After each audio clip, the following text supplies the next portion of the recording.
வணக்கம் நேயர்களே, இன்னைக்கு வண்ணத்திரை நிகழ்ச்சியில புறம்போக்கு என்கிற பொது உடைமை ஷாம், ஆர்யா, விஜய் சேதுபதி, கார்த்திகா மற்றும் நிறைய வெளிநாட்டு உள்நாட்டு துணை நடிகர்கள் இந்த படத்துல நடிச்சிருக்காங்க. ஏகாம்பரத்தின் ஒளிப்பதிவுல வர்ஷன் மற்றும் ஸ்ரீகாந்த் தேவா இருவரின் இசையமைப்புல இந்த படத்தை இயக்கியிருக்காரு SP ஜனநாதன். தயாரிச்சிருக்காங்க UTV மோஷன் பிக்சர்ஸ். இந்த படத்தோடைய கதை, ஆர்யா தூக்கு தண்டனை கைதி, கருணை மனு வேண்டான்னு தன்னை தூக்கிலிட சொல்லி கேட்குறாரு. நன்கு தூக்கு போட தெரிஞ்சவர் தான் ஆர்யாவை தூக்கில் போடணும்னு கோர்ட் உத்தரவு கொடுக்குது. இந்த உத்தரவை அமுல்படுத்த மத்திய உள்துறை ஜெயில் தலைவராக ஷாமை நியமிக்கிறாங்க. நன்கு தூக்கில் போடக்கூடிய கலாசி வேலை செய்கிற விஜய் சேதுபதியை ஷாம் தேடி கண்டுபிடிக்கிறாரு. ஆனால் தன் பரம்பரையே இந்த வேலை செஞ்சுட்டு இருக்கிறதுனால அதை செய்ய மறுக்கிறாரு விஜய் சேதுபதி.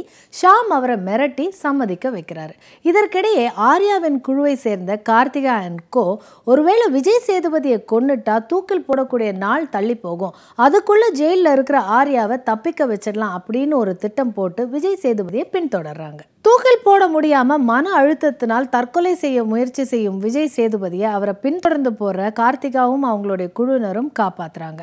ஆர்யா தூக்குல தொங்கக்கூடாதுன்னு நினைக்கிற விஜய் சேதுபதியும் கார்த்திகாவும் சேர்ந்து ஆர்யாவை தப்பிக்க வைக்கிறதுக்கு திட்டம் போடுறாங்க.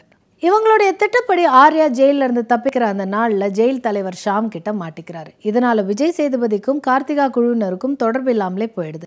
கடைசி முயற்சியாக ஆர்யா தூக்கில் போடப்படும் நாள்ல ஆர்யா காப்பாற்றப்பட்டாரா இல்லையா, இதுதான் இந்த படத்துடைய மீதி கனமான கதையே. ஆர்யா, ஷாம், விஜய் சேதுபதி மூவரும் வெவ்வேறு விதமான குணாதிசயங்களோடு அவங்கவுங்க எல்லையிலிருந்து நடிச்சிருக்காங்க. மரண வாசலிலும் சமூகத்திற்கு தேவையான கருத்துக்களை எழுதும் ஆர்யாவின் கட்டுப்பாடான நடிப்பு உயர்ந்த இடம். இந்திய அரசியல் சட்டம் தான் தன்னுடைய மனசாட்சி, தனக்கென்று தனியா எந்த மனசாட்சியும் இல்லைன்னு ஷாம் ஆர்யாவையும் விஜய் சேதுபதியும் மிரட்டுவதும் பிறகு ஜெயில் கைதிகளிடம் மனிதாபிமானத்துடன் நடந்து கொள்வதும் மிடுக்கான நடிப்பு. விஜய் சேதுபதி குடிகார கலாசியாக உடல் முழுவதும் நல்லவரா நடிச்சிருக்காரு.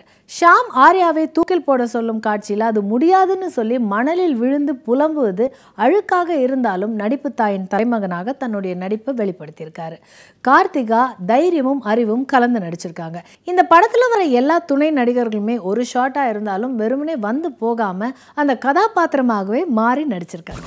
ஒளிப்பதிவாளர் ஏகாம்பரம் ஒரு மில்லிமீட்டர் அளவுக்கு கூட கூடாமலும் குறையாமலும் கதைக்கு தேவையானது போல ஒவ்வொரு ஷாட்டையும் கம்போஸ் செஞ்சிருக்காரு. இசையமைப்பாளர்கள் வர்ஷன், ஸ்ரீகாந்த் தேவா இருவரின் இசையில் மெரினா பீச்சில் சந்து கடையில் 2 பாடல்களுமே உழைப்பாளர்களுக்கான உந்து சக்தி. இயக்குனர் SP ஜனநாதன் படம் முழுவதும் தன் உணர்வுகளை விதைத்து ரசிகர்களை முழுமையாக தன் கட்டுப்பாட்டுக்குள் கொண்டு வந்துடுறாரு. தூக்கு போடும் ஜெயிலின் சூழல் இதுவரை இந்திய சினிமாவில் காட்டப்படாத ஒன்று. ரஷ்யாவில் லெனின் கம்யூனிஸ்டுகள் மக்களில் ஒரு துளி மைனாரிட்டியாகத்தான் இருக்கிறார்கள், இருப்பினும் போராடணும் அப்படின்னு சொன்னதை ஆர்யா மூலம் பேச வைத்து பொழுதுபோக்கும் இளைஞர்களின் செல்களை கூட போராட தூண்டுறாரு. கைதிகளின் உரிமை, காவலர்களின் எல்லை இரண்டையும் 2 குழுக்களுக்கும் புரியும்படி பதிவு செஞ்சிருக்காரு. ஆர்யா பொது உடைமை கருத்துக்களை சொல்லி புறம்போக்கு விஜய் சேதுபதியை திருத்துவது இயக்குனருக்கு கிடைத்திருக்கும் வெற்றி.